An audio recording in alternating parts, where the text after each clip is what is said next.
I know this video is coming to you just a little bit later than I thought I would want to get it to you, but anyway, let's get into it anyway.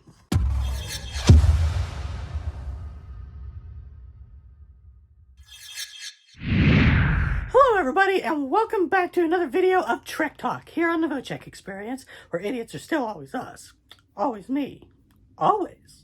In this video, we are going to be talking about the second episode of Star Trek Lower Decks second season called Kayshon, His Eyes Open. If you have not seen this episode yet, there's going to be some spoilers in here. So if you don't want to see some spoilers, go watch the episode and then come back and, enjoy this video.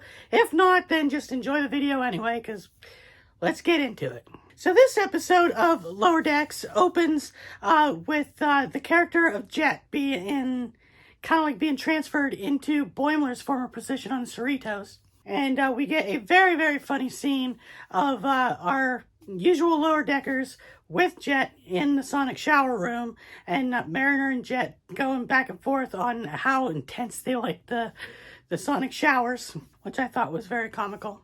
And then we get into the meat of the episode, which is meeting the new security chief that's taken the place of SHAK, who died at the end of the first season, which is a Temerian, a race of aliens we have not seen since the 5th season of The Next Generation's Darmok, being transferred in as the new security chief.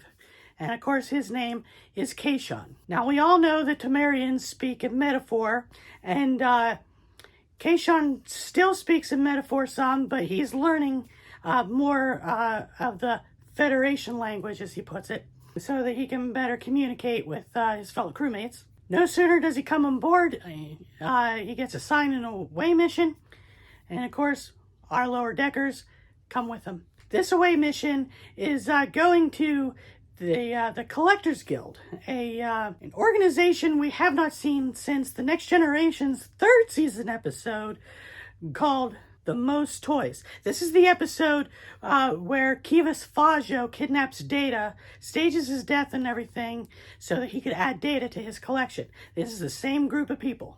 And of course, our team is tasked with cataloging and going through some of the stuff that this one collector who had died, his stuff, to see what they can auction off and what they can't auction off.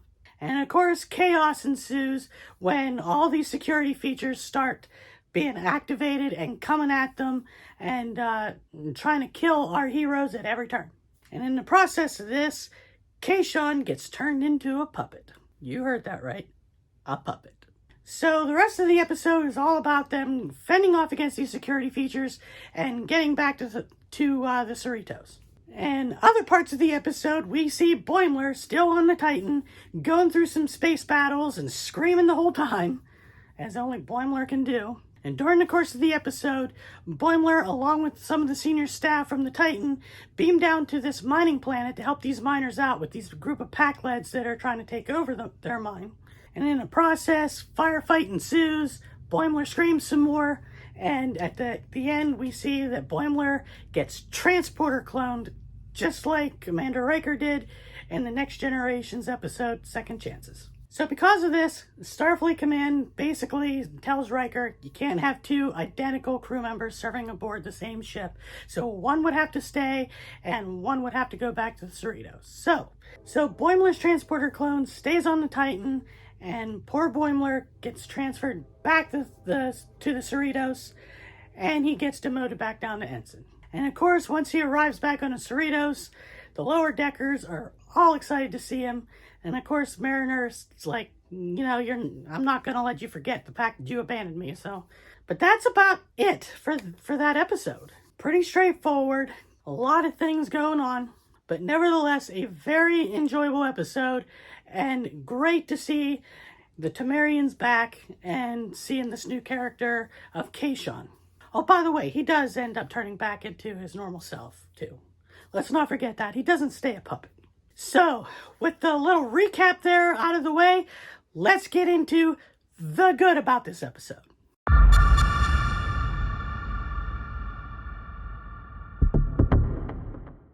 First of all, it's great to see some of the Easter eggs and callbacks to previous episodes of Star Trek of years gone by, again, which is always great to see, especially the giant skeleton of the giant Spock from the animated series, seeing the game headpiece from the episode The Game of Next Generation, a box of Chateau Picard in there, the necklace Khan wears in Star Trek 2, a lot of different Easter eggs, and if you blink it, you're gonna miss it scenes. I always love it when they sneak little things like that into these episodes, so that's definitely a good thing for me.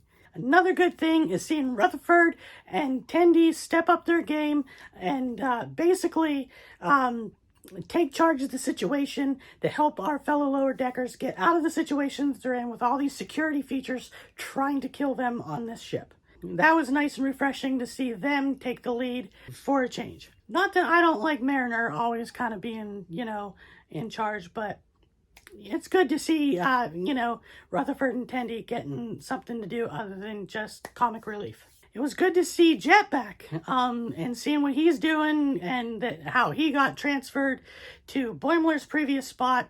And then, of course, with Boimler coming back, who knows what's going to happen there. Maybe we'll see some more things going on with them as the season progresses.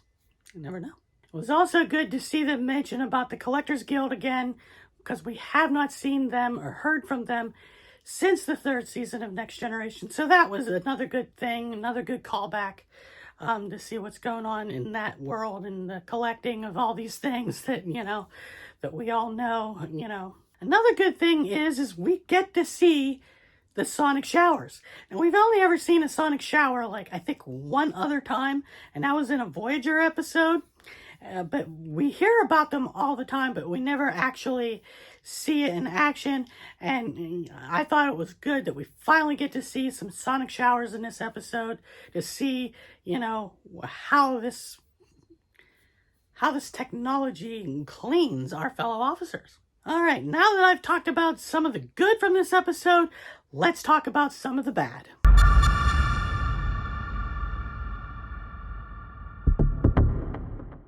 One of the bad things in this episode, I thought, was the fact that this episode is not as comical as the first episode of the season.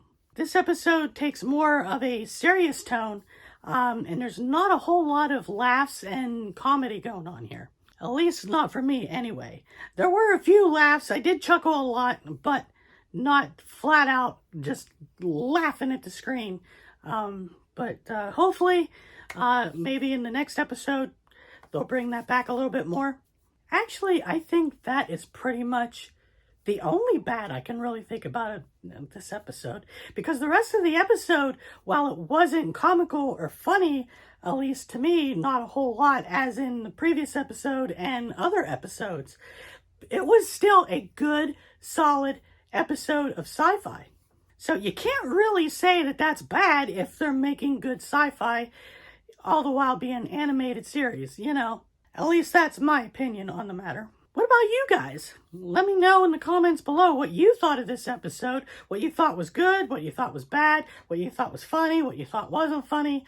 Let me know. Let's get a conversation started. And with that, that's going to pretty much do it for my little recap of Star Trek Lower Decks Season 2, Episode 2, Kayshon, His Eyes Open. So join me next time for the recap of the next episode of Lower Decks, which I am really looking forward to seeing what's going to happen next week. And I am just so glad that Star Trek is back, because I was going through Star Trek withdrawals. But anyway, like I said, that's going to about do it for this video. So, as always, if you like this video, don't forget to hit that subscribe button, give me a thumbs up, hit that notification bell so you get notified of future videos. If you want to support this stupid little channel of mine, head over to the Patreon link. That's down below. And if you want to follow me on Instagram, that link is down below. And TikTok, you can follow me on TikTok. That link is down below. And Twitter, you can follow me on Twitter. That link is also down below. And Facebook, you can follow me on Facebook. Check out the Facebook page. That link is down below. And merch. If you're looking for some merch, I got that for you too. Some new designs are coming to the store, so keep checking that out. Who knows, you might find something you like. So, also, if you're interested in seeing what my wife's up to, check out the links down below for all her social media and her new YouTube channel. She's starting a new YouTube channel all about wrestling called The Ring's Edge. So, check that out. The link for that is also down below. So, with that, I hope you're all having a good day, and I will see you all in the next video. Live long and prosper, and bye for now.